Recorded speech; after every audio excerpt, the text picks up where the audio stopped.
Hey guys, Will here. So today we're taking a look at Asetek's brand new Invicta sim racing pedals. Now Asetek is a brand new player in the sim racing space. We did an interview with the founder and CEO Andre Eriksson a couple months ago, and I would definitely recommend checking out that video. It'll give you a lot of valuable insight into the background of their company. Very large company in the tech space. A lot of you might be familiar with them from some of their water cooling products, but they do bring with them to sim racing a rich heritage in motorsport, along with a large manufacturing capacity as well, which means they will be a direct competitor to the likes of Fanatec. So very exciting time for sim racing. We're going to be taking a look at these pedals in detail today, taking you through the driving experience as well. So let's just launch straight into it.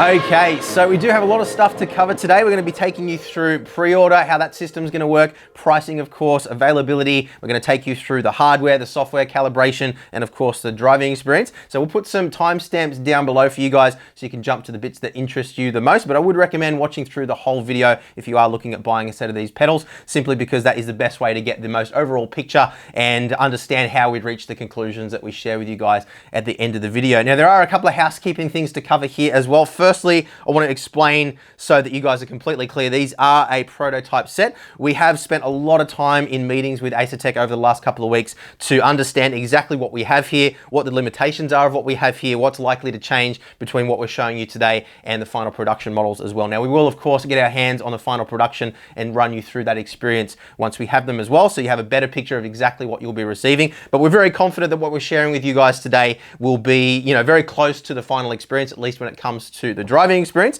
and we will take you through in detail each component and what we know will be changing between now and final production. The basic gist here is that what we have here is the basic fundamental design. There'll be a couple of little details that may change, but nothing that is going to alter the overall presentation of the product, what it looks like as a whole, or anything that'll have a major impact on the driving experience. I just wanted to make that absolutely clear. Now, the other thing I need to explain to you guys as well is when we talk about pre-orders, we will have some links down in the description below. Those are affiliate links, so if you do follow those links through to purchase a set of these pedals or pre-order a set of these pedals, then we do get a small commission from those sales, pretty much the same as we do for a lot of the gear on here. So it's a great way that you can help support the work that we do here at no additional cost to you. But obviously I do just need to let you guys know that we do have that relationship with Asetek, as we have with a lot of other brands. Now, another detail to let you guys know about before we get started here, just for complete transparency, this is something that I'm extremely excited about because it's going to allow us to do a lot of things with the channel that we haven't been able to do in the past. So very exciting times here for us. But we've been talking to Asetek a lot over the last couple of months since we did that interview. We've formed a really good relationship with them. They're a company that we have a lot of trust in now. And look, to be honest with you guys, we've just really enjoyed the process of working with them. So moving forward, obviously brand awareness is something that's going to be really important to Asetek as a new player in the sim racing space. So we are in talks with them about potentially sponsoring some of our racing content. Now, obviously we wouldn't ever allow them to sponsor any of our review content, or especially any reviews of their own products. So what you're watching today isn't a sponsored video. We haven't received any sort of financial compensation whatsoever for producing today's video, and I want to make that absolutely clear to you guys. We do have very clear rules in place, which we've shared with you guys before. There's a video linked down in the description below, as well as a link to a written article on our website where we go through exactly how Boosted Media earns money, how we're monetized, and why it's important for you guys to understand that as well. But we want to make absolutely clear here that we do have, or at least we potentially will be having, a financial relationship with Asetek moving forward in terms of sponsorship of some of our racing content, completely separate from any review style content. But obviously we do need to disclose that to you guys just so that you have the full picture. We're being completely transparent and you can make up your own mind about what you're watching today. So yeah, just wanted to make sure that was absolutely clear to you guys before we get any further into today's video. So being a high-end set of hydraulic pedals, I'm sure most of you guys are wondering about the pricing. So let's run through pricing, availability, and how exactly pre-orders are going to work right now for you, not keep you waiting any longer. So for the two pedal set, so if we spin them around just a little bit here, you can see it's split into a throttle and brake, and that is actually detachable from the clutch. So you can buy it as a two pedal set for €6.99 or US dollars, and then the clutch add-on is €2.99, or you buy them together for the same price for €9.98 or US dollars. Now, tax will vary depending on where you are in the world, so what I recommend you do is jump on the website link down below to get the latest information with regards to that. Obviously, I don't want to say too much in a video, which is a snapshot in time, and then when you're watching this, it might have changed. So go follow the link for the latest information. So in terms of availability at this point, point in time, they've told me they're expecting to start shipping these out in Q2 of next year, so 2022. So there is a little bit of a wait yet, but in terms of pre-order, as of the time of this video going live, they will be available for pre-order via the links, but they're not going to charge your credit card until they actually ship the goods, which I think is a big thumbs up. So when you place your pre-order, it will place a reserve. Once the shipping date is reached, it'll revalidate, and then once the product actually ships to you, that's when you'll be charged. So definitely a positive there, I think. I know a lot of people don't like the idea of paying a lot of money for something that they have to wait months and months for. And I know it's becoming a little bit more normal in today's day and age with delays and component shortages and all that stuff. So definitely a thumbs up from me for creating a situation where you don't have to pay for something until it actually ships. I think that's definitely a big thumbs up. And that is pretty much everything I can share with you now in terms of pre-order availability and pricing. Just make sure you check their website for the most up-to-date information. Now on that subject as well, we have created an Asetek SimSports Facebook owners group or enthusiast group as well, and we will be sharing our experience with these pedals over time, as well as the guys from the team updating you with any relevant information there as well. So if you are interested in a set of these pedals, or you're just wanting to see how things progress over time, definitely join that Facebook group, and I'll put a link down below for that as well. Enough with links and stuff, let's actually get into the product overview now. So the first thing to understand here is that these pedals are designed to be as close a replica as possible or reasonable to a real life race car. Now, I've spoken to Andre at Asetek quite a bit about this. There were a couple of things when I first got these that I wasn't quite sure about in terms of the design, and he makes absolutely no excuses for what these are and what they aren't, which I think is quite good. So, first and foremost, what you guys need to understand is that these aren't designed to be a one-size-fits-all pedal for everybody. They are designed to be a pedal set for those who are looking to replicate a real life race car feel as closely as possible. And they spend a lot of time with real life race car drivers to try and achieve that as best they possibly can. So very excited to see how these feel in the real world on the rig once we get them up a little bit later on in the video. But remembering again that this is the first product in a wider ecosystem, there will be other products down the line which are more suitable for different driving styles. This one is specifically designed for those who want that authentic race car feel. So let's run through some of the key features of the pedals right now. So we've got the aluminium base plates here. As you saw before, we can separate the clutch off. So the clutch is a separate module, just bolts in from the sides, and I'll show you underside in just a moment. Now, one thing that I do want to mention here, again, these are a pre-production unit. So we will take you through what's pre-production and what is likely to be seen on the final models as we kind of go through this. So the base plates that we have here are CNC machined from billet aluminium. The final production models will be die cast with anodizing. So they'll look pretty much exactly the same as this. If anything, they'll actually probably look a little bit better than this, because you can see in a few areas where the CNC machining has little tiny steps in it, a few little rough edges and so forth, whereas the die casting will be completely smooth. So yeah, no major difference there, at least in terms of functionality, but one little point of difference to, if you're put off by the little steps in the machining there, if it looks a little bit rough to you, from what I understand, that won't be the case on the final production units. Now, one of the things that strikes me straight away about these pedals is they are a very basic design. There's not really a whole lot of stuff here that doesn't need to be here. There's not a whole lot of adjustability either. Again, running back to that principle of, trying to replicate a real life race car experience and not, attempting to be something that can be adjusted for a wide different variety of driving styles. So if we spin them around and have a look at the back here, we've got a Hall effect sensor for our throttle, a Hall effect sensor for our clutch, and then a pressure sensor on the hydraulic cylinder, which we'll talk about in more detail soon, for the brake. So Hall effect sensors have the advantage of not having any internal moving parts. Unlike a rotary potentiometer, which is used on many pedal sets, that uses moving parts or a little knob which turns, and that varies the resistance, which alters the voltage, which is then interpreted by the sim. What we have here is a little metal plate and a little magnet in this side. So if we spin it around this way, you can actually see the little magnet here. And if we flip it on the underside, you can actually see the Hall effect sensor on these pre-production ones as well. So that is our Hall effect sensor just there. As we push the pedal down, there's a little tiny magnet inside this little plastic armature here.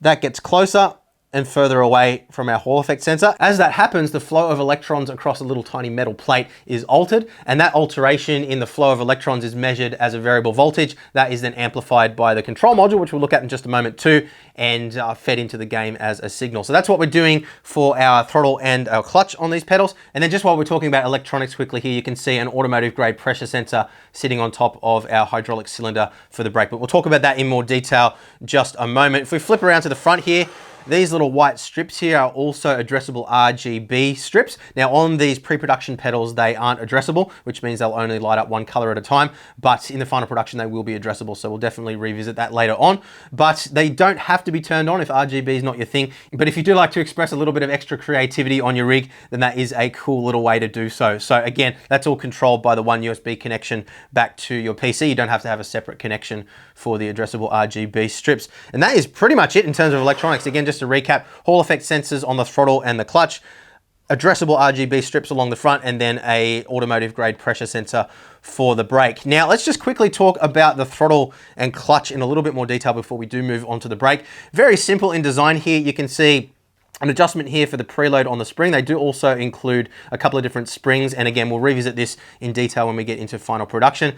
But adjusting the preload on that spring will have a small effect on the overall feeling of the pedal. And if we have a look at the front of the pedals here, you can see on all three pedals, we also have a spring down the bottom here at the base or the pivot point. There's a metal bearing system inside there as well, and I don't want to talk about that too much just yet because that's something that may change for final production. But essentially, at least in the case of the throttle and the clutch, the two springs are what's responsible for the overall pressure or resistance behind your foot when you push down on the pedal. And if you have a look at my other pedal set that I have down here, which I prepared earlier, this is the SimTag Black Edition pedals that we reviewed on the channel quite some time ago. Quite a lot more expensive than the Asetek SimSports pedals, but you can see a couple of similarities here in the design. Now this is a genuine Tilton pedal box here. So this assembly here, right up to where our hydraulics are connected, is literally a genuine race car pedal box that you would buy to fit into a real life race car. And you can see quite a few similarities here in the design in how the pivot points work. Same kind of bearing systems in the bottom and the same kind of spring assemblies too. So it's cool to see, again, remembering that these are kind of derived from a real life race car. It's cool to see how that's sort of been brought across. One of the complaints that I've had about this style of pedals, and not to complain about these pedals, they're brilliant pedals, but you know, these are probably a little bit over-engineered for the context of sim racing. So to see, you know, a lot of those design principles brought across into something that's a lot more affordable and potentially more suitable for sim racing, and obviously we'll comment on that when we go driving, is a good thing. So we'll set those back down again now, and let's talk a little bit about the throttle in terms of adjustment here too. So as you can see, by default, all three pedals are sitting at a 90-degree angle. Again, that is because that's the way it is in real life race cars, according to Asetek SimSports. And you can see this little knob on the front here, which allows us to adjust our angle. Now, one of the things that really does impress me about these pedals, just looking at them on the table here, is that they are very much a toolless adjustment. And as we go through the review, pay attention, you'll notice that there's no nuts or bolts everywhere. Pretty much everything has little thumb screws or little levers or something that you can use to adjust. And we will go through all those details as we get on. Literally the only area where you need to use any sort of tool is just to adjust your pedal plates, which we'll talk about in just a moment. So the little knob on the front here, all you need to do is just loosen off the retainer. So we just twist that, wind that up, and that is just simply there to bind the thread essentially so that we don't get any slippage while we're driving. And then all you need to do is just turn that knob, and it has a really smooth action here. You can see as I turn that knob, it's bending and bending and bending. Now, obviously, the further you go, the less throw you're going to have in your pedal. Obviously, it's restricting the amount of movement because we are going to hit the mechanical bump stop, not only here, but also down here as well. And that's very important because it stops our little plastic armature, which is holding the magnet, from bottoming out against the base plate. So you can see, hopefully you can see in there, we're hitting that before we're bottoming out the magnets. That's very important that that is adjusted appropriately. And they do come pre-adjusted for what is going to suit the majority of people from the factory. And again, we'll talk about accessories and bits and pieces like that once we have the final edition here. There are a couple of points that we'll cover with that when we talk about the base plate in a bit more detail too. So we can adjust our angle there. We can tilt either forward and back pretty much there. So about a 2, maybe a 1 centimeter offset there forward. But we're going to bring that back to 90 degrees for now and lock in our retainer, and that is now nice and solid. That's not going to move anywhere. Now, because those two springs are keeping the pedal under tension at all times, you can see there's no dead zone, no slop in the pedal at all either. That's completely solid right up to the point where it completely returns back to the default position. So no worries there in terms of slop in the pedal at all. And that same can be said for all three pedals, in fact. So as you can see, a very simple design, but it certainly gets the job done. One little observation I did have on the pre-production model is, and you guys might, the reason I'm calling this out is because you guys might have picked it up. You can see when we push the pedal down, those threads do actually start to pass through the sleeve here. Now, one thing I did notice on the pre-production model is that there was a little tiny bit of grinding there. You could feel a little bit of a texture in what was otherwise a completely smooth action. So I did mention that to the team, and they've assured me that that will be rectified on the final production models. So we'll definitely be looking out for that once we get our hands on those. So let's spin around to the clutch now. And you can see pretty much exactly the same design here. We've got the same retainer here, an adjustment for our angle. A little bit stiffer on this side because we do have a stiffer spring here, but you can still adjust that by hand. Same range of adjustment, and again, we'll talk about the range of adjustment once we have the final production models here. We've got our preload adjustment here as well with a retainer thumb screw. Now, these may not be the same retainer thumb screws that they end up using ultimately. They might end up using something a little bit thinner, but again, we'll look at that in final production. But you can see this armature here. Now, the purpose for that, as I'm sure a lot of you would have figured out by now, when we push down on our clutch, we get that kind of two-stage going on here. And this is quite a solid action there, so apologies for it kind of jumping around on the table. But what happens is as you push it down, you kind of get a linear spring force up to a point, and then at the end, you get a nice clunk as it clicks into position. Now, a lot of you might have noticed in some of our other pedal review videos that it's not really something that I notice when I'm driving. When you're kind of just slamming away at the pedals, you're not really paying a whole lot of attention to it. But when you're trying to launch a car, sometimes it can feel really good. Sometimes it can actually make things quite difficult. Now, we do have a little bit of adjustment here as well. Again, I'm not going to run you through the entire process because it may change slightly in final production, but you can see two little R clips just in here. All you need to do is pop those R clips out, slide the pin out, and then you can adjust those down. Obviously, the lower you go, the less of a defined effect that two-stage is going to have on the feeling of the clutch. But by default, that's the setting that they recommend for most people. But otherwise, a very similar design to the throttle. So let's move on to, I guess, really what's the star of the show now, which is the Thorpe technology, as they're calling it, cylinder that they're using for the hydraulic brake. So one quick thing to note here is that this wiring will be altered for final production as well. Obviously, you can see there are some exposed wires up the top here where the heat shrink doesn't quite go over the connector, and that wire is a little bit long as well. So that'll be either shortened or managed somehow just to give better presentation in the final production. One of the really sort of not finished things on the pedals that we're looking at today is the wiring, and you'll see that more when we have a look underneath in just a moment. So ignore the wiring just for now. Really what we're looking at here is this Thorpe, as they're calling it, hydraulic cylinder. So there is a patent pending on this guy, and essentially this is kind of like a stacked system. So the bottom of the cylinder is the master side, and then the top of the cylinder is the slave side. So as we push down, the hydraulic fluid is compressed.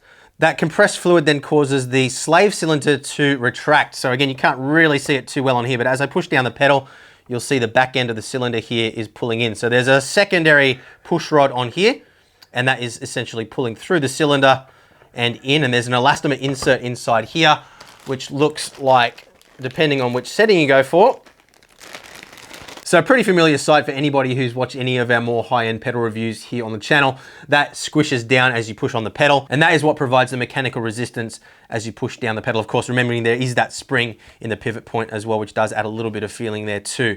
Now, let's have a closer look at exactly how this works quickly. Now, as I touched on before, one of the things that I am really liking about these pedals so far is the toolless design.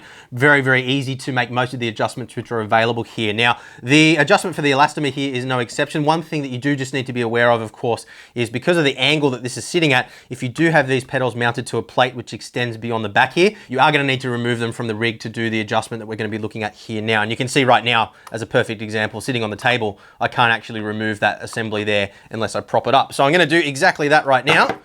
Just chuck it up on top of a piece of profile, and I'll show you exactly how easy this is. So similar to what we had on our angle adjustment, we've got a retainer. So we simply remove or loosen our retainer, take that off, and then we loosen the secondary screw here, and you can see the elastomer hiding in behind there. So if I screw that all the way off, there you go. So provided that you aren't blocking access with your pedal plate, it really is that easy. Simply screw this back on, wind it all the way in,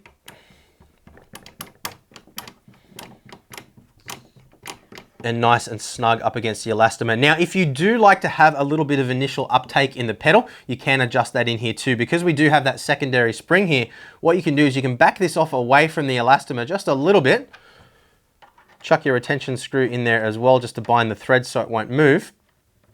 So we'll wind that on there, lock it in position. So now that's not going to move.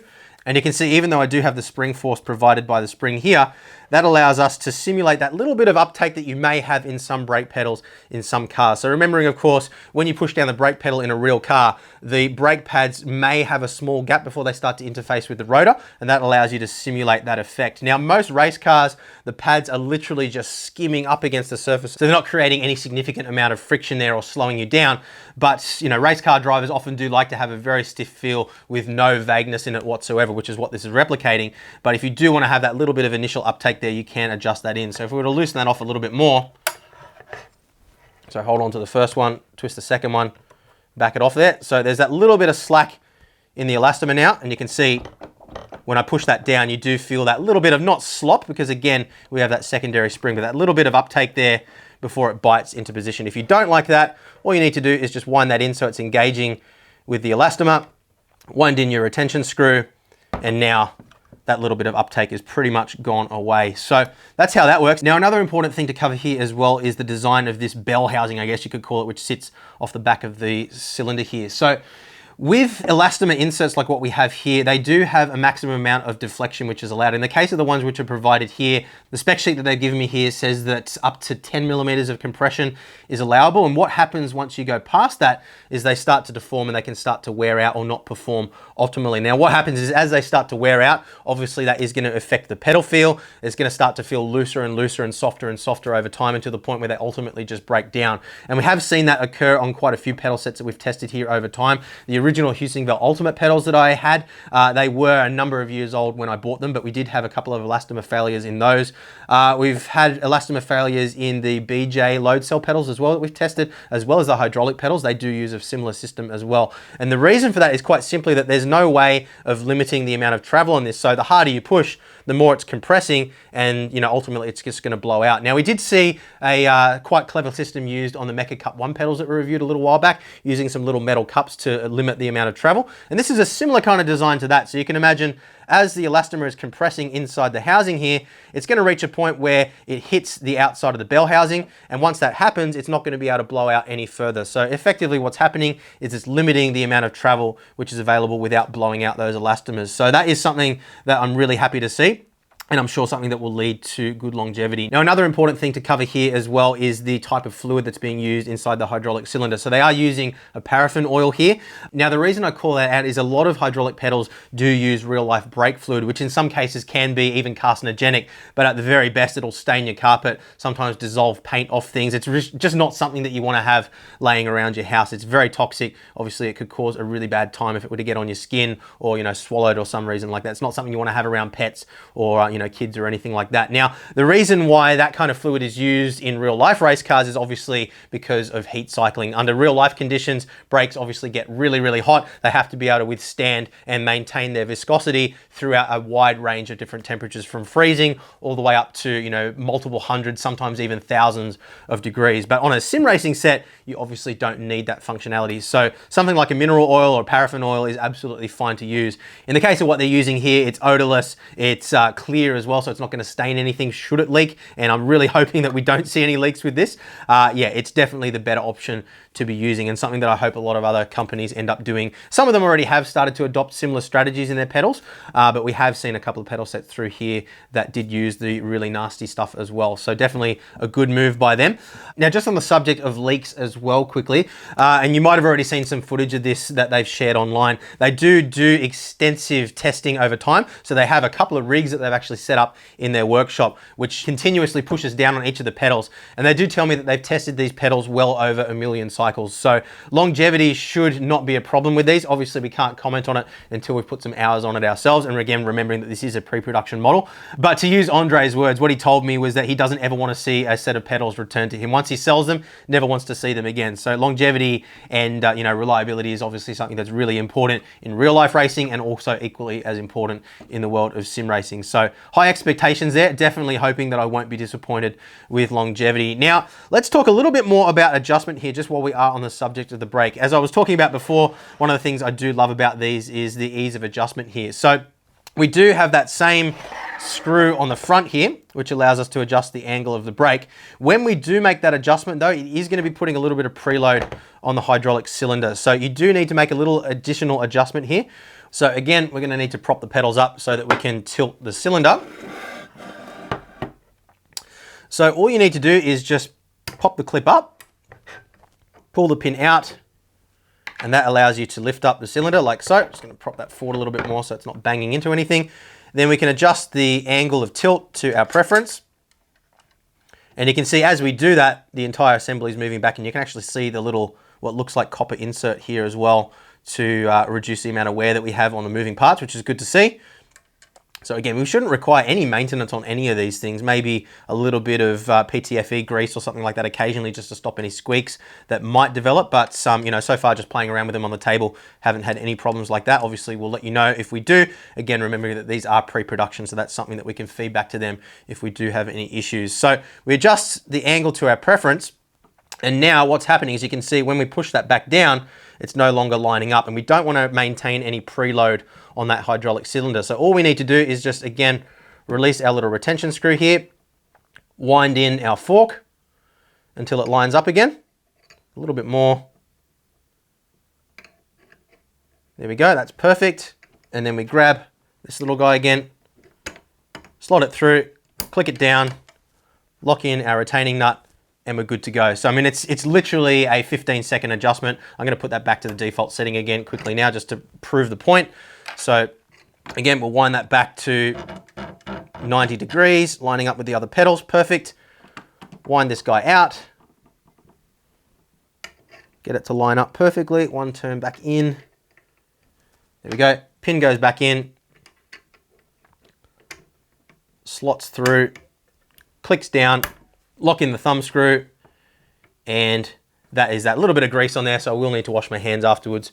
But you know, if something were to go wrong, if you're wanting to quickly adjust between cars or something, then you know, it's good to know that you can quickly adjust these on your rig without needing to go and find rummage around for tools or anything like that. Now, that design also becomes important on the throttle as well, because what you can see here, and this is one of the nitpicks that I had that I fed back to the team, one of the mounting screws actually sits underneath the throttle assembly here. Now, obviously, once you've mounted the pedals, it's not likely to be something that you'd ever need to access again. But I said to them, you know, would it not be smart to widen the base or, you know, have it on the other side or something, just so it's not so difficult to access when you're trying to mount these onto your rig? And what they said to me was, well, it only takes 3 seconds to release this. And sure enough, if we quickly demonstrate this now, if I pop that up and again, pop the pin out, take the fork off, we can actually lift this entire thing out. And that's how easy it is to change the spring as well, by the way. All you need to do is just pop that off, swap out the spring, and you're good to go. But what they've done here, and again, this is just a sign that they've thought of a lot of things here in the design. You can actually drop your Allen key through, and it lines up pretty much perfectly with the hole there. So it is a tiny little bit of an angle there, but they will include an Allen key with a little ball end on it. So all you need to do is just go through there, and you're able to tighten that up on your rig. So literally not a problem. That was one of the things I was like, why would you design it that way? And then when they told me, I was like, ah, okay, yep, you thought of it. So again, it's just nice to see that they've thought of all these little things ahead of time. And yeah, it's as simple as that to put it back together. So let's quickly talk about a couple of other little things around the base plate. Again, remembering these are pre-production. As I mentioned before, the final edition will be a die-cast anodized finish rather than the CNC machine finish there. Obviously, that has a few advantages in that you'll get a slightly smoother finish. You won't get this sort of stepping effect that you have here, that slight rough edge. Also a lot cheaper to manufacture, obviously, as well. Now, if we flip them over onto the base here, this is where the main differences are between production and final version. So you can see these little metal clips here. You can see there is a little bit of exposed soldering and stuff like that on the bottom of our Hall effect sensors, as we showed you before. That will all be dealt with in the final production, I'm told. I'm not sure exactly what they intend to do, but yeah, this will be different. You can see here as well, at the moment, the wiring continues through for the clutch as well. Now, what they've told me is they don't want you to have to plug in or unplug anything other than the USB connection. So what they're gonna have here is some sort of a pin assembly, pogo pins or something like that, So you'll have pins on one side and contacts on the other side, similar to the quick release on the SimMagic and Moza bases, which we reviewed in the past. If you're familiar with those, we'll flash something up on the screen so you can see. So essentially, when you bolt the two sides together, those pins will interface. You won't have to deal with any sort of mechanical connection, and that reduces the risk of, plugs wearing out or getting caught or tangled or anything like that. So I'm not going to spend too much time underneath here. This is all likely to change for the final design anyway, but I just wanted to highlight that just so we can explain exactly how that interface is going to work between the two sides. So just a couple more quick observations before we move on into software and driving. If we flip around here, you can see, well, you may have already noticed this 3D printed enclosure here, which is the housing for our electronics module. We'll open that up and have a look in just a moment. Now, the final production model won't have any 3D printed plastics anywhere. That will be an injection molded piece of plastic. It'll be a similar kind of design, but yeah, won't have that crude finish on it like we can see now. So just spinning it around quickly, there is a little USB-C connection sitting in here. Now, it might seem a little bit strange that it's facing forward. What they've done is try to eliminate any risk of snagging or stepping on a cable, pulling a cable, and having it tear off the board. So what they've done is have it face forward, plugs in this way. There we go. And then you simply loop the cable over the top.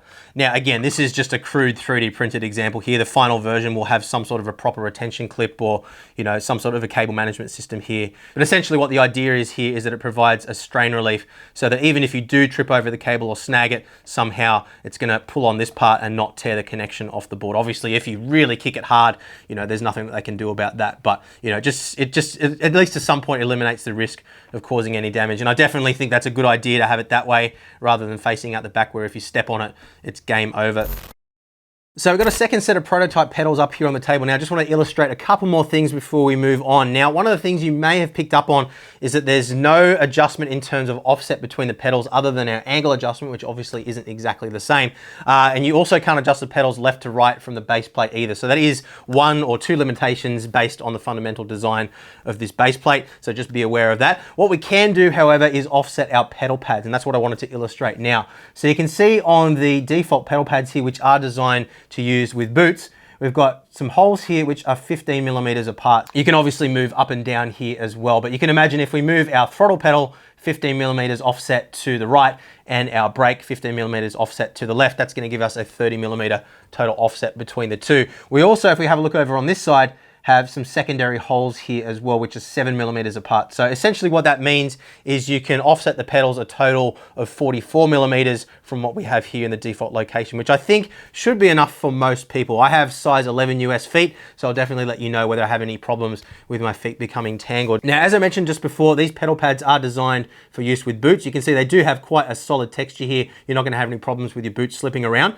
They aren't, however, designed to be used with socks, but there will be the optional accessory of these sock-friendly pedal pads. So if we have a quick look there, they look very similar to some of the aftermarket pedal pads you might have seen from some other companies. I don't know whether these are exactly what the final production units will look like, but it'll be something along these lines just to allow you, to use the pedals with socks. So yeah, just wanted to quickly highlight that for you as well. So let's have a look at the electronics. So we don't need to spend a whole lot of time here. There's every chance that this will go through a couple more revisions before the final production. But you can see here, I just wanted to highlight, it is a Asetek designed custom PCB here. So it's not just a Leo Bodner controller or something like that that they've purchased off the shelf. You can see this one is actually revision 3. I believe the one on the other pedals that we were looking at earlier is a revision 2. The difference being that this one is compatible with the addressable RGB, whereas the other one was not. But look, it's a very simple circuit here. We've got a little processor in here. It's basically responsible for handling the communications with the addressable RGB strips, as well as an amplifier and an analog to digital converter for our Hall effect sensors and the pressure sensor in our brake. And that is basically it. So we'll pop that cover back on now. And yeah, let's get these installed on the rig. Let's have a look at the software and calibration side of things. Really important part of the story there. Obviously, this being the first product in a much wider ecosystem, it's going to be really exciting to see how all these various different pieces of the puzzle all fit together. And then let's get into some driving. Okay, so the Invicta pedals are mounted up on our SimLabs P1X cockpit now. As you can see here, we've literally just bolted the pedal tray directly to the profile on the P1X. We haven't used any other pedal plate or anything like that. And we are going to talk about pedal plates a little bit later on because the nature of these pedals does mean that certain pedal plates may not be suitable for use with these pedals, but we'll explain all that a little bit later on once we talk about the feeling of the pedals. But in terms of installation, all we did was we just dropped 6 little M6 T-nuts into the profile. And I believe those will be included with the pedals as well for those who will be mounting to profile, because those can be a little bit tricky to source yourselves depending on where you are in the world. Here in Australia, they are quite difficult to come by. You can't just go to a hardware store and buy them. So I suggested to them they did include those in the kit, which I believe they're going to do. Yeah, and then it's just as simple as dropping the 6 bolts through the pedal tray, securing them into the M6 T-nuts, and you're good to go. So let's talk a little bit more about the initial impressions, just sort of pushing on the pedals here in the rig before we go driving and look at software. So the first thing that I always look for is any slop or play or excessive flex in the pedal uprights themselves or the arms. And you can see here there's a tiny little bit of side-to-side movement when I push on them sideways with my feet. So when we're heeling towing, there is a little bit of sideways movement in the throttle. It's about the same as what we've seen on the majority of other pedals, though certainly no more than we have on something like the Invicta Ultimates, for example. The Racework pedals, pretty much all of those high-end pedals that we've tested over the years all have roughly the same amount of flex there. So certainly nothing excessive. Remembering again, these are pre-production, so that may change in the final design. The uprights themselves will be die-cast rather than billet aluminium in the final design, so that may have an influence, but obviously when we get our hands on the final production versions, we will check this again for you guys. But for now, no concerns there whatsoever. In terms of bump stops and hitting those, there's no flex beyond those at all either. When you hit the bump stops, they are a hard bump stop. We'll talk about the bump stop on the brake in just a moment too, because that is quite an interesting design. Now, one thing that you may notice throughout the driving tests here is that the pedals are a little bit noisy when they hit those mechanical bump stops. So you can see when I push down, it is metal to metal contact on both sides of those bump stops. So I did feed this information or this observation back to Asetek. Now, Andre did push back quite hard originally. He said, they're designed to be, simulating a race car experience, and race cars are noisy. And he's absolutely right there. And remember, one of the design philosophies behind these pedals is that, they're as simple as they can possibly be. There's nothing there that doesn't need to be there. But I said to him, look, that's fine in the context of a race car, but when you've got a simulator that might be next to a kid's bedroom, or your partner might be sleeping, or you might be next to an office or in an apartment with a really thin floor, those kinds of things can make a difference between somebody being interested in a product or not being interested in a product. So after a bit of back and forth there, they have agreed with me that it's a good idea to alleviate that issue. Now, into the characteristics of the action of the pedals themselves. Remember, we do have a little bit of adjustability there as well on the throttle and clutch. But let's start off with the throttle here. Look, honestly, guys, it's pretty unremarkable, really. It does throttle things. It does what it needs to do. It doesn't have any form of hydraulic dampening or anything on there. Some people like the feeling of that hydraulic dampening. I do quite enjoy it on the Invicta Ultimate Plus pedals that I have, I'm not going to lie. Some pedals do have an issue with hydraulic dampening, adding a little bit of lift-off lag. So when you lift your foot up, the pedal doesn't exactly follow your foot, and that can lead to reduced lap times. We have experienced that on a couple of pedal sets that we've reviewed in the past. When we put the Fanatic damper on the throttle, that was one of the pedal sets that we did have that issue with. So look, I think really it's just a subjective thing. If you really like that hydraulic feeling, that feeling of pressure under your foot as you push the throttle pedal down, remembering, of course, that drive-by-wire cars in real life don't tend to have any sort of mechanical resistance behind the throttle pedal anyway. Yeah, I mean, really it's just a subjective thing, but it is what it is. It's nice and smooth. Otherwise, you can hear a little bit of metal sliding as the shaft or the push rod goes through the sleeve there, but there's certainly no binding or any sort of mechanical resistance there whatsoever. And it is a nice linear feeling throughout the stroke there. Again, we do have that range adjustability too if we adjust those bump stops. So yeah, no problems at all with the throttle pedal. It feels nice and smooth as we push it down.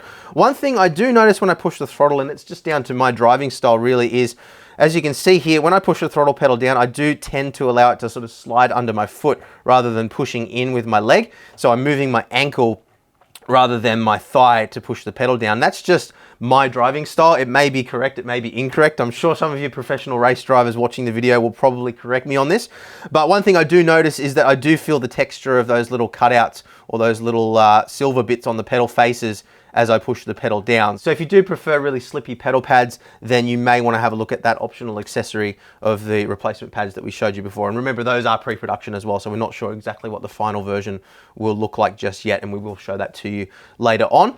Same deal with the clutch as well. Look, it does have that two-stage effect there, and we'll overlay on the screen a couple of graphs here which show you the response of the various different curves. This is the most extreme curve setting, which is the default setting. So as you can see, as I push the pedal down, that whole mechanism does flick up, and it does have quite a lot of resistance there. So you kind of push in to about there, there is quite a defined friction point there, which does feel quite good. One of the complaints I've had on a few pedal sets that employ a sort of two-stage effect like this is it can be quite hard to feel exactly where that second stage starts, and it's kind of pushing back on you so hard that when you're sitting at that point, it's quite hard to hit that bite point every single time that you're launching a car. So even though it does feel quite authentic, it can actually be detrimental to the driving experience in terms of trying to get a good launch every time. And again, it will be a subjective thing. Some people will love it, some people hate it, but you can dial that out to pretty much nothing if you put it down to the minimum setting here as well. So at the most extreme setting, it probably is a little bit over the top for me. I'd probably wind it down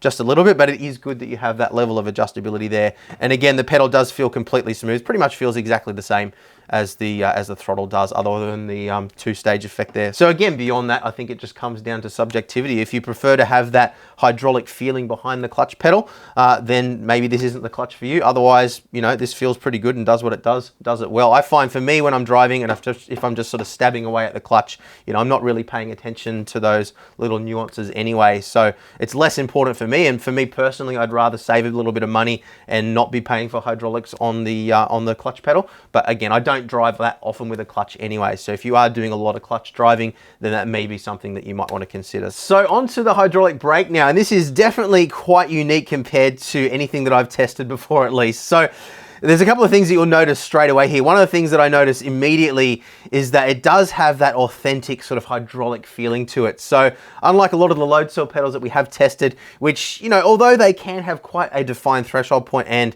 you know, feel quite good in terms of how you're able to modulate your braking, they can feel a little bit like pushing up against, you know, a piece of rubber, because that's essentially what you're doing, rather than having that kind of mechanical feeling resistance, that little bit of texture behind it. So while this is very smooth, it does have that slight kind of, you know, hydraulic mechanical feeling behind it. It gives you the sensation that you're actually pushing on a pedal that's connected to something mechanical rather than just something that's simulating something mechanical, if that makes sense. So in terms of binding or weird textures or anything like that that's inconsistent, there's absolutely nothing. It's completely smooth throughout the entire stroke, but you do just get that slight mechanical feeling behind it, which does feel really nice, at least to me. And again, this is quite a subjective thing, but the point here is that it does have that authentic hydraulic feeling to it, just like what we experience with other hydraulic pedals on the market, which employ a more conventional design with a separate master and slave cylinder. I wasn't sure how this would compare being a completely unique design like this, but yeah, it feels every bit as good as any of the other ones that we've tested over the years here in the studio. So happy with that.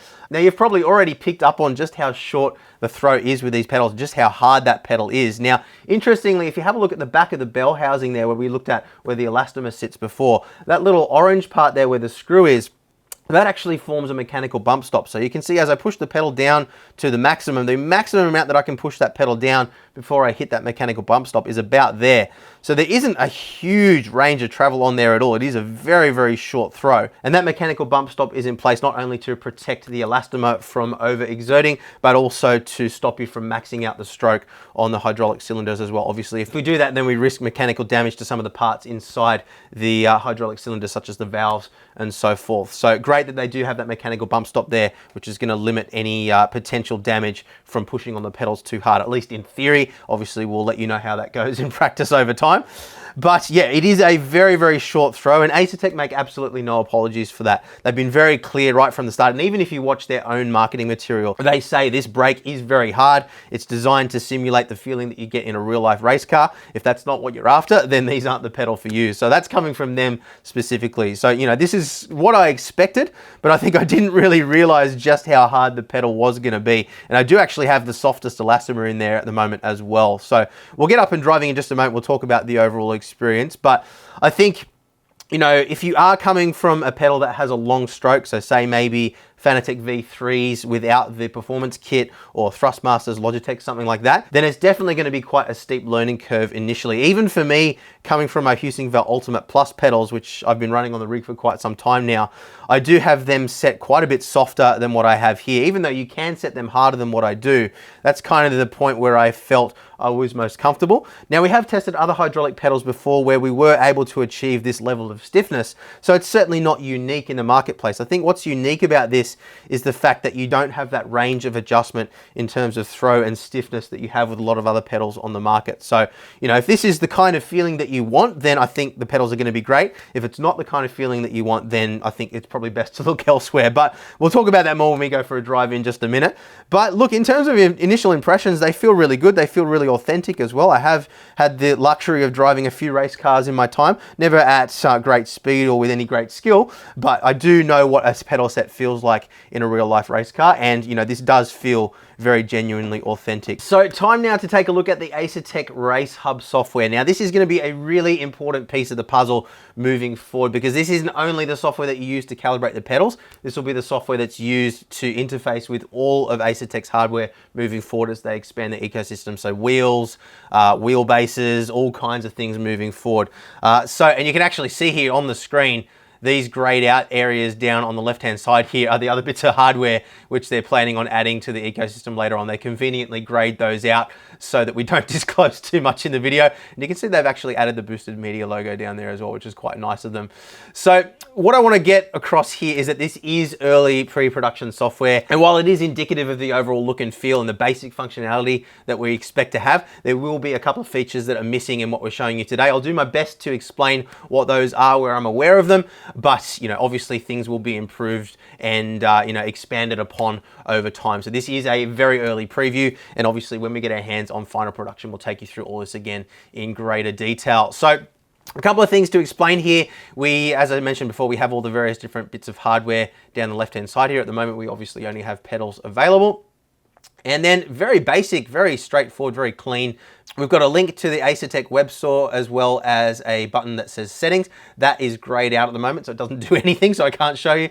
This little information icon here as well prompts us to update the firmware. I don't dare do that at the moment because everything is working and being pre-production. I certainly don't want to risk jeopardizing that and causing any problems, but we'll take you through the firmware update process later on in the story as well. So a couple of tabs along the top here for pedals, and I would imagine if you click on the other bits of hardware as well, you'll have different tabs depending on the adjustments that are available for that particular piece of hardware. But in this case, we've got a tab for showroom, and this is quite cool. As we push the pedals down, it also animates the same movement that we're doing. So it doesn't really serve any functional purpose. It doesn't give you any readings or anything like that, but it looks cool, and you know, it is what it is, so that's cool. Then we've got our calibration tab. That allows us to do, as you guessed it, a calibration of the pedals. We'll run you through that in just a moment. We've got pedal maps here as well, which allows us to set non-linear response for our clutch, our brake, and our throttle. And then we have a tab here for LED settings as well. And this is one thing I do know for a fact will change, because the LED strips that we have in these particular pedals aren't addressable LEDs. And they also did tell me that the final production ones will have the LEDs closer together as well for a more uniform light. But let's just switch that on quickly now and give you a look at what that looks like. So we've got a brightness adjustment here. We've got a color wheel, so we can choose. And you can see at the moment the spacing between those LEDs is quite fast. So, you know, it's kind of does have a bright and dark spot throughout. They assure me that that will be a much more uniform strip in final production, as I mentioned. But yeah, very basic. Obviously, the final production model will be addressable as well. So you'll be able to set up patterns and scrolling and all kinds of things, I would imagine. But again, we'll look at that later on once we have our hands on it. I'm going to turn the RGB LEDs off for now. It's not really my thing, to be honest with you, but it's cool that it's there, and I'm sure a lot of people will love it. So we'll switch that back off for now. And let's run through calibration. I think is probably the logical next step. So one important thing to note here straight away, and this is something that I have confirmed with them, is that when we make adjustments to our calibration, it is actually saving that to an EEPROM on the pedal box itself. So if you cast your mind back to our Husingval Ultimate Plus pedal review that we did just recently, one of the things we absolutely loved about those pedals was the ability to flash the calibration back to that smart control module. And what that means is that the calibration is actually taking effect on the signal that is coming out of the pedals rather than being manipulated on the PC like you have with DiView, for example, with some other pedals. And that may not sound like such a big deal, but the reason why I do make such a big deal and call it out, and the reason why we called it out in that Husingval review as well, is that when you're adapting the signal as it actually comes out of the pedals rather than interpreted by Windows, that calibration sticks with you regardless of what sim title you're using. So to use iRacing for an example, and that was the example we used in that review too, when you set up iRacing, that actually has its own calibration. And what that means is that if you set up a calibration in software like DiView, where it's actually the software that's doing the calibration and modifying the signal on a Windows level, in the case of iRacing, it doesn't actually see that calibration. So what that means is that anytime you get prompted to recalibrate your pedals, so say you've changed a wheelbase or you've changed a wheel and it's it's lost its calibration, it's asking you to go through the process again.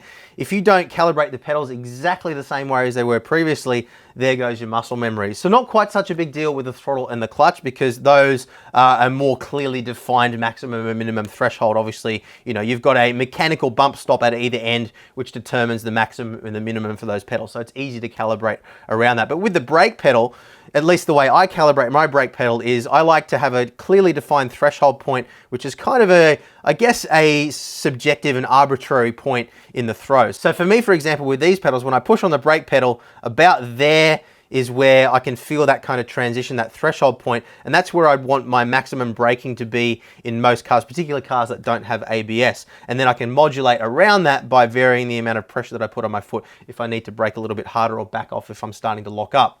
So you can see the way I've got these pedals calibrated right now is when I hit that threshold point, I'm hitting about 80% braking pressure, which is what I would want for most of the cars that I'm driving at the moment. Now you can imagine, because that's sort of an arbitrary point throughout the throw there, if we don't calibrate that exactly the same way every single time, then that is going to throw out our muscle memory. And that's the reason why having the calibration stored on the pedals themselves so it never changes is so important, at least in my opinion. So let us know in the comments below what you think about that as well. It may be something that you've come across before in the past.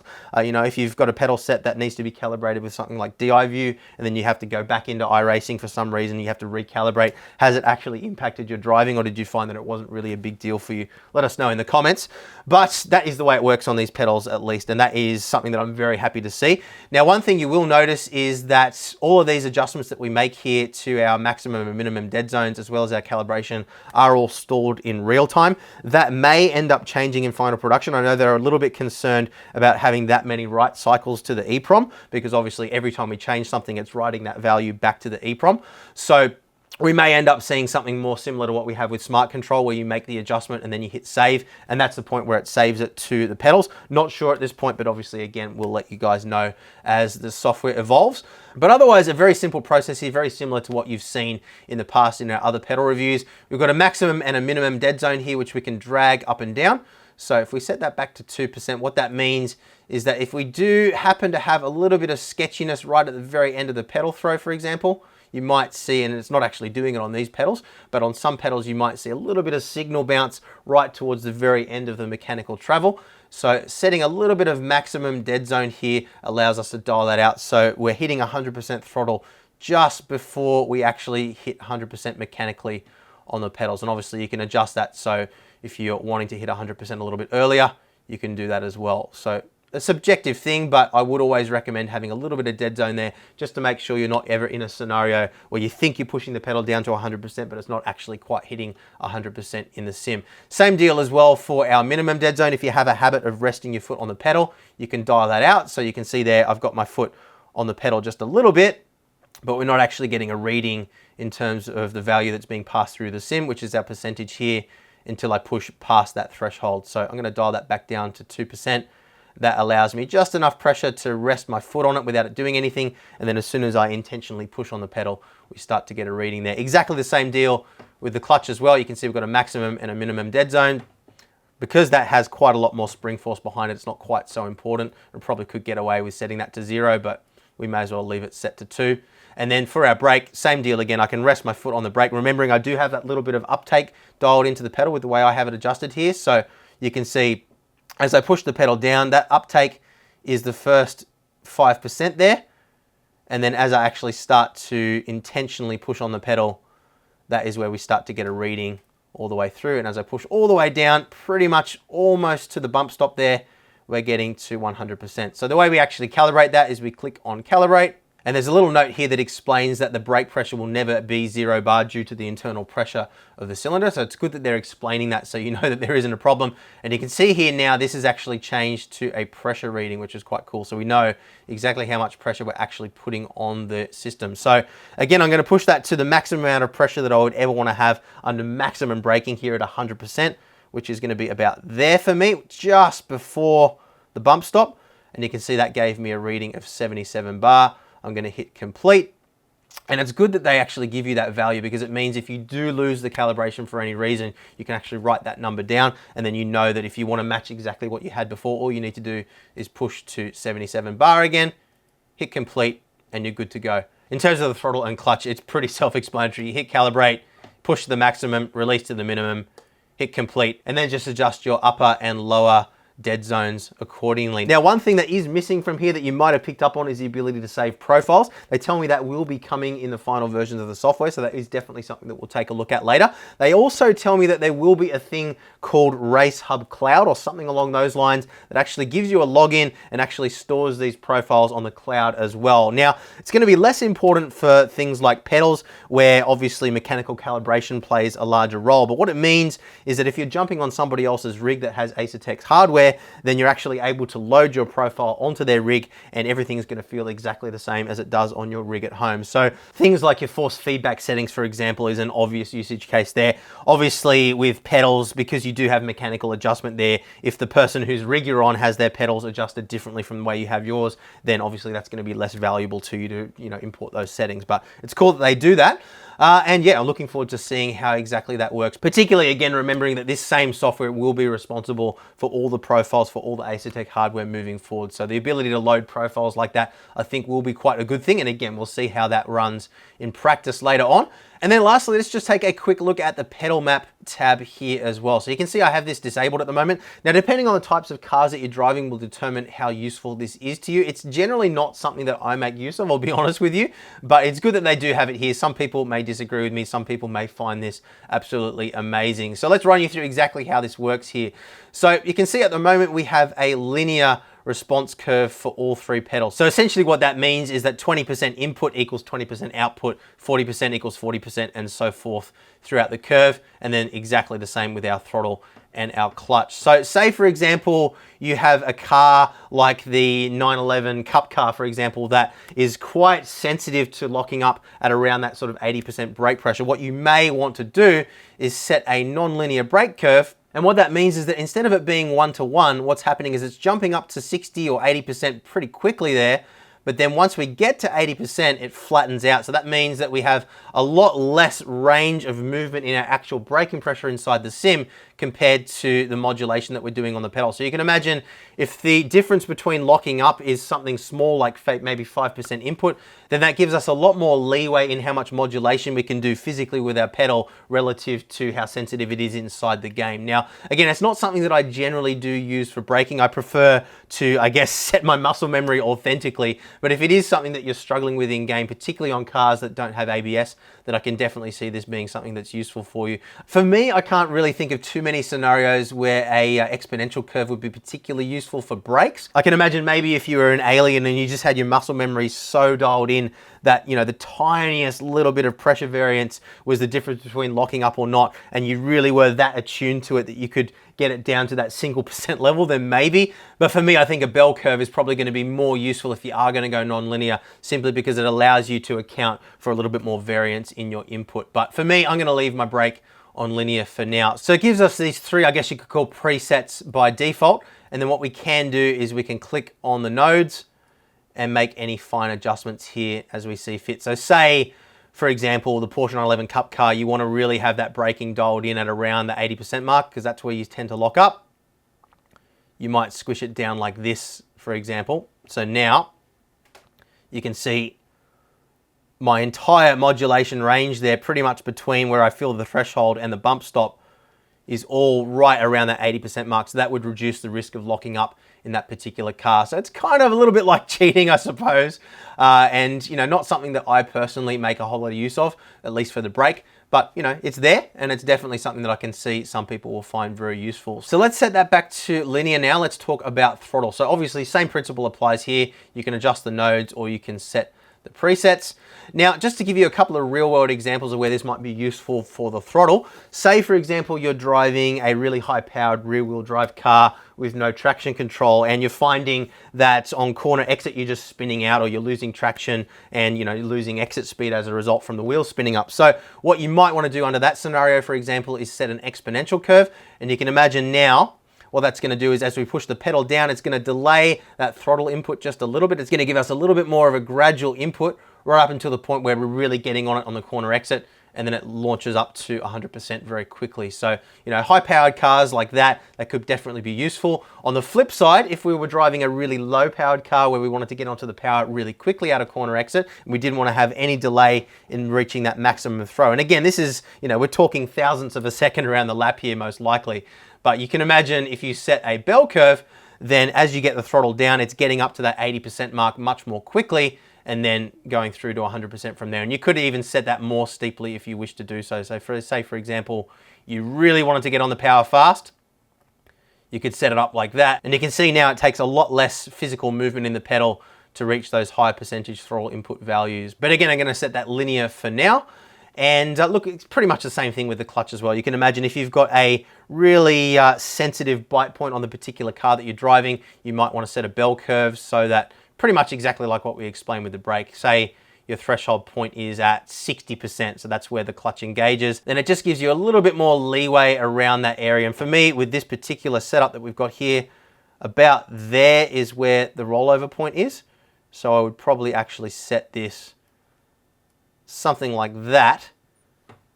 And that way, when I'm launching the car, you can see I've got that whole range of movement there in the pedal. So regardless of where I am in that range, I'm not going to get the car moving. And then as I let the pedal off, bam, it's going to get going. So you can see how that might be useful. Can't think of many scenarios where you'd want to use an exponential curve for a clutch, but I'm sure you guys might be able to think of some. Let us know in the comments if you do think of any. And yeah, that is a basic overview of the software, at least as it stands right now. Again, we will update you. There will be some more features added over time, I'm sure, as well as that cloud saving feature, the ability to save profiles too. But yeah, it's going to be really interesting to see how this evolves, and also how other bits of hardware interface with this over time as well. So up and running in iRacing, just wanted to quickly reference what we were talking about before with regards to calibration and how that's passed through into your sim. So as I mentioned, iRacing doesn't see the calibration as it's adapted by programs like DiView, for example. So say for example, we had just reset our calibration for some reason, changed wheelbases, something like that, and we needed to recalibrate our pedals. All you need to do is just click on your pedal calibration, literally just go throttle 100% minimum, brake all the way to the maximum, all the way to the minimum, and clutch all the way to the maximum, all the way to the minimum. And that calibration that we had in the software automatically comes in. So my threshold points are always going to be exactly the same every time. If we're using software like DiView, for example, where iRacing doesn't see the calibration, then you'd need to go in and actually calibrate this properly. So say we want to add a little bit of dead zone for our throttle maximum. So say maybe there, and then release. So we want to have a minimum dead zone too. So you want to have a little bit there, brake all the way to where we want to have our maximum, which is of course an arbitrary point with a brake as well, and minimum. So again, you're wanting to set a little bit of dead zone for your minimum, just to avoid any little slop there reading, or when you're resting your foot on the pedal. So that would be our minimum. And then same deal with the clutch as well, a little bit of minimum, a little bit of maximum dead zones. You can imagine every time you do that, it's going to be a little bit different. Whereas with the calibration stored on the pedals, all we need to do, max min, max min, max min, and any adjustments that we make in the software will automatically come into iRacing as well. Simple as that. All right, time to do some driving testing here. So we're going to split this up a couple of different ways. I'm going to give you my first initial driving impressions with the new pedals. Then I'm going to do a couple of hours of driving. I'm expecting that I'm going to be a lot slower initially with these pedals, simply because it is such a steep learning curve. Going from something that I had a lot more travel dialed in, we are purely going to be based off pressure-based muscle memory now, rather than any sort of positional information. So it's definitely going to be a learning curve. We're going to be doing Porsche 911 992 car. around Imola in iRacing. This has become sort of my test track and test car for any sort of pedal review recently, simply because the car doesn't have any ABS, so it does move around quite a lot. And this track in particular has a lot of off-camber braking areas, braking where you're coming down a hill, around apexes, down into turns as well. So it's quite difficult. It's very easy to lose the rear end of the car. And this car in particular as well, being a rear engine car, does have that pendulum effect, does move around. It's very, very easy to lose control. So it should be a really good test of the pedals. Then what I'll do is I'll jump into a more familiar car and track as well. I've been doing a lot of laps around Spa recently in the 488. I've probably done 200 or 300 laps in the last few weeks. So that's a track which I'm very familiar with, a car that I'm very familiar with too. And that will allow me to do some direct comparisons between lap times without track familiarity and car familiarity really playing a role in the assessment. We'll get Tom in here to do some driving as well, and then we'll wrap it all up with our conclusions. Okay, let's get underway here. So I'm going to start off just by commenting on the clutch very briefly here. Clutches are an extremely subjective thing. I think we've already kind of covered the adjustment here. We've taken you through a couple of charts and how this all works. So we don't need to spend a whole lot of time here. I don't think there's going to be a whole lot of benefit. When you're driving and you're just stabbing away at the clutch, you really don't feel a big difference. It doesn't really have a large impact on the driving anyway. But we'll just talk about from a launch here quickly. So we'll get it in first gear, get a few revs going, feel where the bite point is, and it's about there in this car. So there is quite a, and again, remembering that we are in the heaviest setting at the moment, so you can soften this off and make it more linear. There is quite a large step there. So as it comes away, you know, it kind of wants to sit about here and then jump away. So you can again see why that linearity adjustment might be very valuable if you do like to have a more sort of two-stage clutch feeling. But let's just so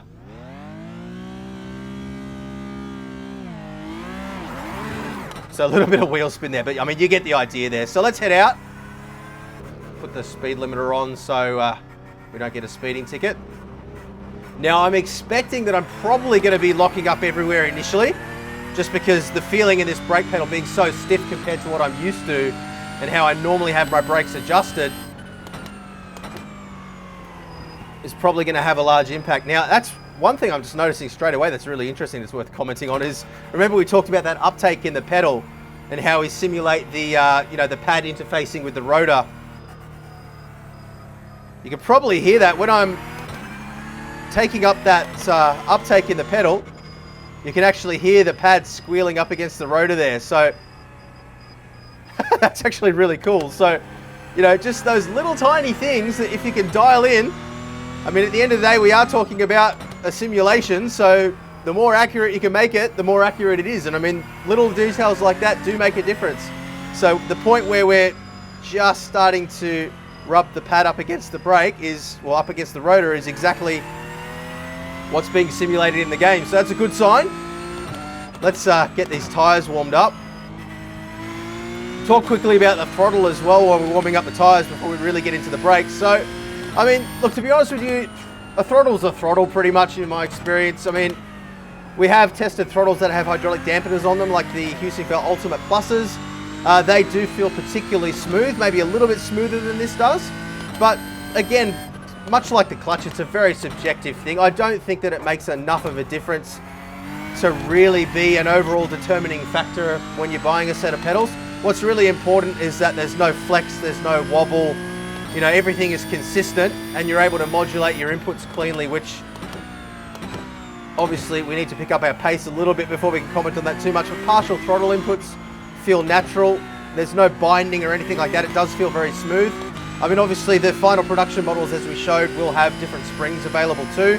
I did try the harder spring that they sent me for this. I don't know whether it's final spec or not, so I won't comment on it too much. But yeah, I mean, it feels the way I like a throttle to feel, which is, again, pretty subjective, but there's not really a whole lot more to say about it. There's no problem at all, just as I modulate through there, very clean. But let's focus in more on the brake now. I think that's really what's going to ultimately determine whether these are something that you're going to want to buy or not. You can see there was a little bit of a lockup mark there on the road just from my outlap, but overall, I've got to say they're feeling a lot more intuitive than I thought they would. As I said, I thought I'd just be locking up everywhere, but I'm actually not finding that to be the case. I'm finding that, you know, removing the throw and just purely modulating on brake pressure And I mean, you guys can see the telemetry graph, so you can see what I'm doing probably a little bit better than I can. And that's intentional because I want you guys to be able to see what's going on and make your own determination from that, as well as, you know, what I'm saying and what my impressions are as the driver. But a little bit of a lock up there, but yeah, I mean, considering how different it is, I thought it would have a much larger impact. And I'm finding, yeah, and particularly this corner, you're braking at an apex coming down a hill, so there's every opportunity for the rear of the car to get away from you. But I'm feeling the same kind of control that I would feel on a set of pedals that I've been driving with for ages, which really surprises me considering how different these are. So let's try and pick up the pace a little bit now. We obviously will do some more testing in a car and track combination that I'm more familiar with, where I don't think that familiarity is going to be an issue at all.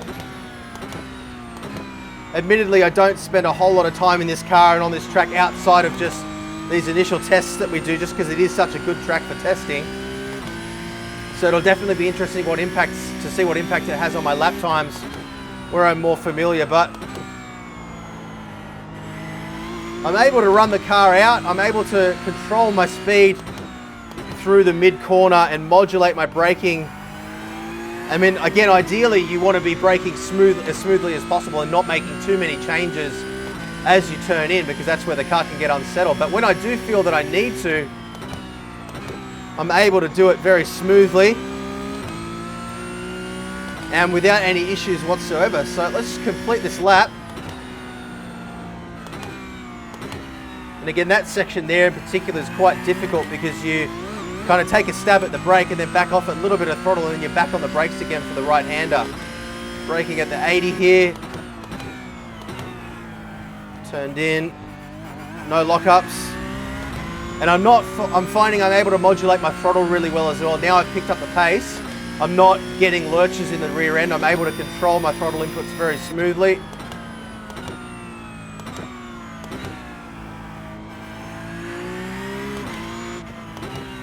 And yeah, I guess to summarize the initial impressions, it's doing all the things that I hoped it would do. It's feeling intuitive and natural to me very, very quickly. So yeah, I'm happy. Let's jump in the Ferrari 488 GT3 Evo now around Spa and see what kind of impact it has on my lap times on a track and car combo where I'm a lot quicker. Let's do it. Okay, so Ferrari 488 Evo around Spa now. As I mentioned before, this is a track and car combo that I'm very familiar with. So the only real variable here is the pedals. Everything else I'm very familiar with, and track familiarity, car familiarity aren't going to be a factor here, I don't believe. So what I'm interested in here really is just to see if I can get anywhere close to my PB with this particular setup, which is the medium downforce setup, no other changes. So best lap at the moment is a 2:16.645.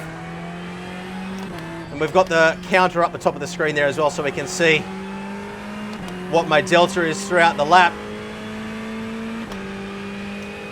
So yeah, I'm anticipating that I might be able to get close, maybe within a second, but I am still getting used to the pedals. It is the first time that I've driven with this car since changing the pedals. And remember as well, it's a massive change in mindset, going from more of a position-based muscle memory to a purely pressure-based muscle memory. Now, whatever we do conclude from this, remember, I'm not saying that this necessarily means that the Asetek pedals are going to make you faster. It's purely down to the design philosophy behind what we're talking about here. So I could have made my Husqvarna Ultimate Plus pedals harder than I did. I kind of had them dialed into what I felt was best for me. But the experience so far with these pedals is kind of changing my mindset a little bit. So let's get this happening now. And let's see how we do. So we'll get a really clean run onto the straight here. Get onto the throttle as soon as we can. Okay, let's do it.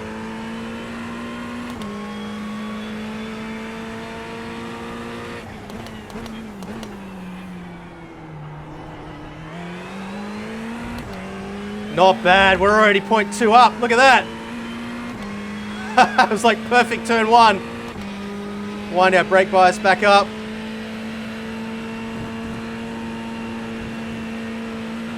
Losing a little bit of time down the straight here. Might have been a little bit of a slower exit, or maybe we might have even had a tow on that fast lap. I'm not 100% certain, to be honest with you. But let's see how we go throughout the rest of the lap here.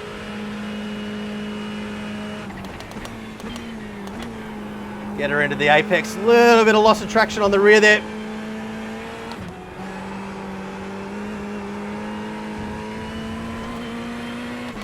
We're okay.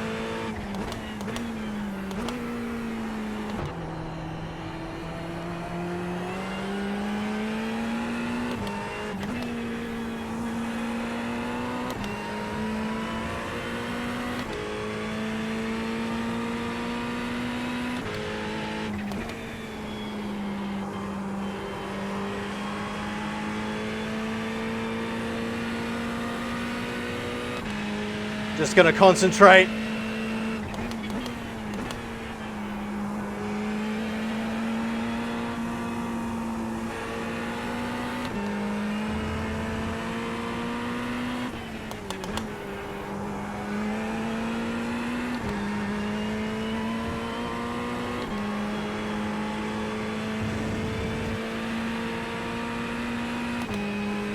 Point 1-2 up. Oh boy. Oh, I did not expect this.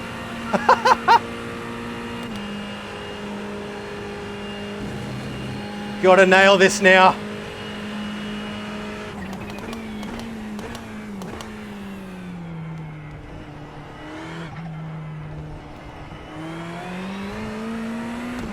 Oh, look at that, we're equal. 0.1, or was it flat? Was it equal? I don't know. A 216.651 compared to a 216.645. So we were six thousandths off our best lap in the end there. Didn't quite get the exit that I wanted off the final chicane, but that was, yeah, what... I don't even need to explain. That was crazy. So again, it's not necessarily, you know, the pedals specifically, you know, these pedals being better than any other pedals, but, you know, the fact that the change in philosophy there, having the harder pedal and being able to modulate a little bit better. And I feel like that midsection there as well, sector 2, was very messy. The car was out of shape a whole lot there, and I really was sliding the whole time. So I feel like I could definitely get even quicker through there. But yeah, I mean, the proof's in the pudding there, guys. That's, you know, a good probably 200 laps that I've done around here. And I know it's not alien pace. I know there are guys that are in the 215s, but for me, you know, going to a new set of pedals like that, that's unfamiliar, first time I've driven the car, and immediately going, you know, equal with my best ever lap, I think that is pretty telltale as to, you know, the design philosophy behind these pedals being very good, and that, you know, maybe having a stiffer pedal, even if you have another set of pedals that you're happy with, maybe it's worth looking at stiffing it up a little bit, really sort of focusing on having your modulation around, you know, purely just the pressure that you're exerting on the pedal, rather than, you know, having to push your foot down a lot. And, you know, I need to do a little bit more thinking about it. I need to figure out exactly what's making the difference there. It could be, you know, just that slight delay in the travel. It could just be purely down to better modulation. And you guys can see the telemetry on your screen there as well, so you can see what I'm doing. But yeah, that's what's happened, guys. So we'll put Tom in the rig now as well, let him do some laps, and then we'll pull everything in together with our, our impressions on this prototype set of pedals.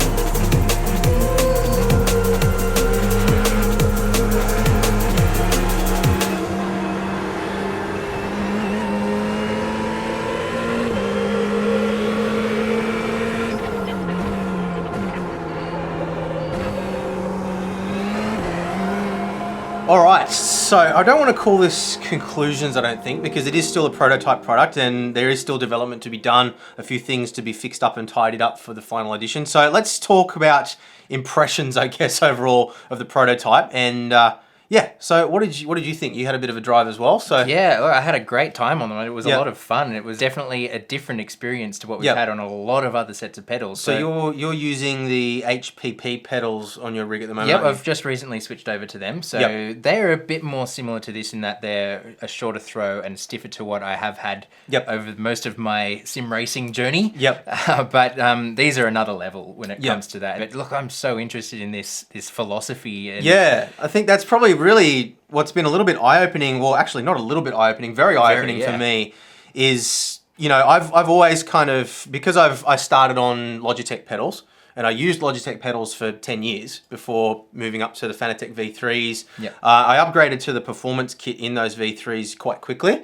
And my initial impression when I upgraded to the performance kit was, whoa, these are way too stiff. I can't drive like this. This is horrible. And I pushed through that barrier and ultimately ended up being faster with the performance kit. And then moved up to, I think it was the HE Ultimates, the original Ultimates, which was secondhand. And, you know, I did end up kind of adjusting things a little bit softer than perhaps I should have. Yeah, right. You know, and every time I've run pedals for an extended period of time, I've always erred more towards, you know, a little bit more travel and a little bit more, you know, softness in the pedal than was available in terms of adjustment. And not having that level of adjustability available on these pedals kind of forced me to push through that and really appreciate just what having such a, you know, a short amount of travel really does bring to the table. Yeah, so I think on previous sets that I've used, I've wanted to maximize the full throw of the pedal because that's how you get the most progression and how you can get the best sort of sweet spot for a threshold point. But with these, I found that there was so much progression in that short amount of throw that it just didn't need more travel to get that same it's the accuracy. difference between modulating based on pressure and modulating based on movement. Yep. And I think one of the best ways I've heard this explained was actually one of the guys, Chris, from our Discord. We were discussing pedal pressure and he said, you know, try to close your eyes and touch the same place on your arm or on a table, you know, multiple times in exactly the same place. And it's really difficult. But push down on a set of scales with your eyes closed multiple times and try to get the same reading. And that's actually a lot easier to do than pushing in the same place. Give that a go. Yeah. So, I mean, it's, and I think that's a good analogy for this kind of thing. It's, you know, when you learn to modulate your pressure, or when you learn to modulate your braking around pressure and not movement, and, you know, really genuinely doing that rather than just sort of like a hybrid mixture of the two, it does seem to, I mean, you guys saw in the lap times that I was able to achieve, you know, pretty much straight away, jumping from something that's so different from what I was familiar with. You know, I was able to match my lap time pretty much immediately. And I did feel like there were, you know, I had a whole section, you know, through just after Kemmel Straight there where the car was all over the place and I did lose quite a bit of time there. But I still managed to gain that time back through other corners just through, you know, feeling a little bit more confident in my braking and, you know, being able to modulate without, you know, sacrificing so much speed through the mid corner, but also still carrying speed through on the exit as well. So I do genuinely feel like I will ultimately be faster on these pedals. Yeah, but I think you were overdriving a little bit there. I probably was, yeah. I was pretty excited. You were excited. But in saying that, I think it's also important to acknowledge a couple of things here. And I kind of touched on this, I think, when we were doing that driving segment, is that, you know, a lot of that is down to the way I've been adjusting my pedals previously, not necessarily the fact that these pedals are better than other pedals. I think if I was to go back to something like my HE Ultimates or maybe the SimTag Blacks or something and actually set those at a similar stiffness to this, I'd probably have similar results. But having said that, there are some unique features on this that you don't have on other pedals. So that adjustable uptake, the little bit of play before you get into the real throw, that's fantastic. I loved that. Yeah, and we haven't really been, like, I have tried to achieve that on other pedals, and a lot of pedals do attempt to achieve that effect by, you know, having a weaker spring for that initial little bit of push and then going into the elastomers after that. And that does work quite well, but it doesn't quite have the same level of authenticity that I felt in this module here. So where that came into play was when you're just trying to balance out the car mid-corner or something like that, it just became so natural, just giving a little tap here and there. It was just, it was quite an experience. Yeah, so I think really, I guess to summarize the experience with this so far, you know, we have to acknowledge the fact that these aren't a one-size-fits-all pedal set. You know, and they make no apologies for that either. They've been very clear in their marketing that these are, you know, race car pedals that are designed for race car drivers or to simulate a race car experience. So they will have other products down the line which are more suitable for, you know, people that want to have a more street car style experience. But these simply do not have the adjustability in the brake to achieve, you know, any sort of a hybrid experience. And while you can drive a street car with these pedals, it's not a problem. It's not really, it's not as authentic. It's not really designed for that purpose. So, you know, I think if you're the sort of person that's, you know, primarily focused on league racing or, you know, some sort of a championship, you know, competitive racing of any sort, esports, then these are probably a lot more suited to that kind of thing than somebody who's a more casual sim racer who's jumping in and out of different stuff all the time. And, you know, this is something that you could really dial in to feel, you know, very much like a race car that you're familiar with for training or something like that. Yeah, so Asetek have a GT3 car. Yeah. That shows, I think. These are so perfectly suited to GT3 cars. Yeah. And obviously would work really well in Formula as well and that kind of thing. But it shows where their experience is, I think. Definitely. So I think, just to summarize that point, these pedals definitely aren't for everybody, and you know we wouldn't recommend that you buy these pedals if you're wanting to have a wide variety of different experience. There are other pedals on the market like the Husqvarna Ultimate Plus pedals, which I absolutely love. I've been running them on my rig for quite some time now, and you know been really impressed with them in terms of longevity, you know, adjustability, all those things. And they do offer, you know, a lot more adjustability than these do, but they don't substitute for that, you know, that hydraulic feeling that you do get through this module here. So it really becomes, you know, it's not one pedal set is necessarily better than the other or anything like that. It's just down to, you know, subjective choice and understanding, you know, what it is that you're getting with this set of pedals compared to other things that are on the market. And it's definitely not our job to try to, you know, tell people this is what you need. It's simply a case of explaining the experience and then letting people... it's so subjective. Yeah, it really is a very, very subjective thing. So far we've talked about the brake pretty much exclusively. The start of the show. There are 2 more pedals on the rig as well. So, what did you think of the throttle and the clutch? They're good. They're fine. Yeah. I feel kind of the same. Like, I don't really have a whole lot more to say about it beyond that. I'd say, you know, they're unremarkable, but they do what they need to do perfectly fine. And I do like the fact that the adjustment is all completely toolless as well. You don't have to, you know, get out your tools and adjust things. Everything is, you know, thumb screws. And I really liked that mechanism of pulling out the little pin and being able to, you know, take springs out and everything, you know, very quickly. They are very easy to service. Not that they should require too much servicing, I don't think, but obviously we'll see down the track how we go longevity wise. But yeah, I think that some people might miss the you know, the hydraulic dampeners on the throttle and clutch that we have on other pedals like the Husqvarna pedals, for example. I do probably prefer that slight smoothness to the Husqvarna throttle, I'd say. The clutch, honestly, I don't care. I don't use a clutch often enough to really, you know, and when I am using the clutch, I'm just stabbing away at it. And that's why we didn't really include it in the video in terms of testing, because it is just a clutch. We talked about the variance in the adjustment and everything in the sort of first impressions and the software and everything. And there's really not really a whole lot more to say about it beyond that until we get to the final review, I don't think. But there is potentially the opportunity for some add-on parts later on, like hydraulic dampeners and stuff for people that want those things. And we'll obviously, you know, see what does come out down the line. Now, one thing that I do think is really important to touch on here, which we haven't talked about in the video up to this point, is, you know, given that the brake pedal is so hard, mounting is going to be vitally important here. So we did mention earlier on that we had this mounted on our SimLabs P1X cockpit directly onto the profile with no other plates or brackets or anything like that. And there is absolutely no flex in that rig whatsoever. I think if you were mounting this onto a pedal plate that had even the smallest little amount of flex or dip in it when you pushed on the pedal, that could really severely impact the overall experience of using these pedals. So I would definitely say if you are looking at buying a set of these pedals or pre-ordering a set of these pedals, then, you know, you definitely want to look at it as a piece of a bigger puzzle. I think if you're, you know, if you're looking at putting something like this on a relatively entry-level rig or something that has a lot of movement in it, then, you know, you are likely to have some issues there. So yeah, definitely consider that if you are looking at a set of these pedals. But really, I mean, again, in the context of a pre-production sample and not knowing what the final product is going to look like exactly just yet, I think this is a pretty impressive... Oh, absolutely. Yeah. And the software as well was really cool, wasn't it? Yeah, I think that, you know, again, it is very early and there are a lot of features that aren't enabled yet. And, you know, we couldn't really get to see how all the different menus will work for all the different items and everything. But you kind of get a sense of how everything's going to pull together in the end.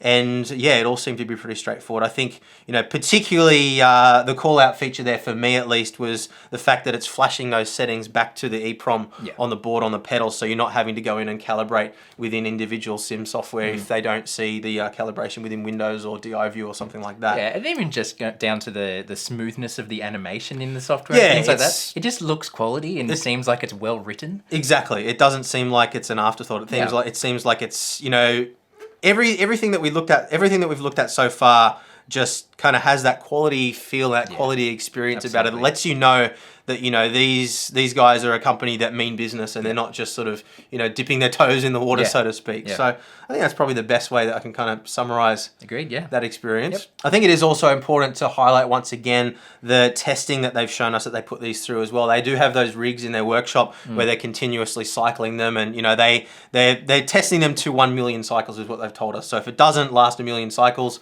you know, then back to the drawing board, they fix it. 1 million cycles. How many laps of Spa is that? A lot. But yeah, I mean, as Andre said to me, he doesn't ever want to see a set of pedals back in the workshop once somebody's purchased them. You know, longevity and reliability is something that's very important to them. And I guess that kind of makes sense when you consider the history of Asetek as well, with, you know, manufacturing millions of all-in-one CPU coolers and, you know, graphics card coolers and things like that. You don't want them going wrong. Exactly. That's not something that, you know, they wouldn't be able to have the, you know, the large contracts that they have with OEMs if they had a high failure rate. They just wouldn't be interested in using them. So that's kind of their philosophy in business, you know, from the start of, you know, when they've been doing mass production. And you can obviously see how that's being carried forward, you know, in principle into what they're doing in the sim racing space now as well. I do also really like the fact that they're using a non-toxic fluid for the hydraulic cylinder as well. I think that's really important because, you know, you don't want to have something nasty and, you know, potentially poisonous or carcinogenic on your floor, or getting licked by animals or kids or something like that. So what's your kid doing licking your pedals? Well, you know, kids, yeah, fair. My kids lick the pedals all the time. What are you talking about?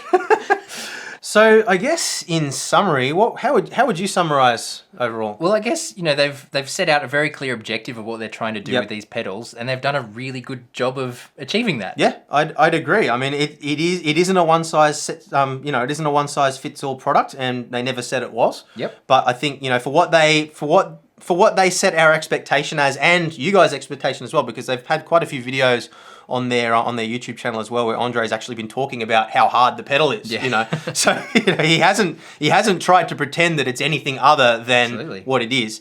And I'd say that, you know, for me, the experience using the pedals over the last couple of days very much matches the expectation that we had, or that I had, going into this. And I don't really see any problems at all. I mean, all the little tiny nitpicks that I had are all things that, you know, we've been able to communicate back to them, and they've told us will be addressed in the final product. So obviously we'll see. Yeah, and as a standalone pedal set, it's very, very interesting when you consider what the future might bring with the further ecosystem that comes along with this. That's really exciting. I can't wait to see what happens. I think, you know, if what we can expect from the rest of the ecosystem is, you know, even close to what we're experiencing with this so far, then and also considering just, you know, tying everything together and, you know, having a turnkey solution where everything is the same brand, everything just works together in unison. That is something that's, you know, Fnatic have obviously done a really good job of that, you know, and I would love to see another. I mean, SimUcube is starting to go along that same path as well. We do have Mozza that we just looked at.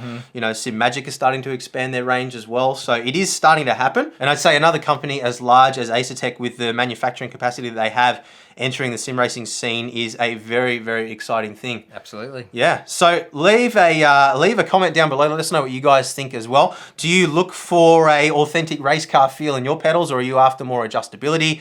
You know, what would you like to see in terms of products down the line from these guys as well? Because they are looking at expanding the range, of course, and any kind of feedback that we can give them in the comments is always helpful for developing products, and, you know, just helps out sim racing in general. Yeah, win-win. But yeah, I'm very excited to see what happens. So leave a thumbs up. Let us know what you think down in the comments. And yeah, if you do want to pick up a set of these pedals, we do have some links down below where you can check it all out. But yeah, I think that's it for today. So thank you very much for watching, guys. And we will see you again soon. Bye. See ya.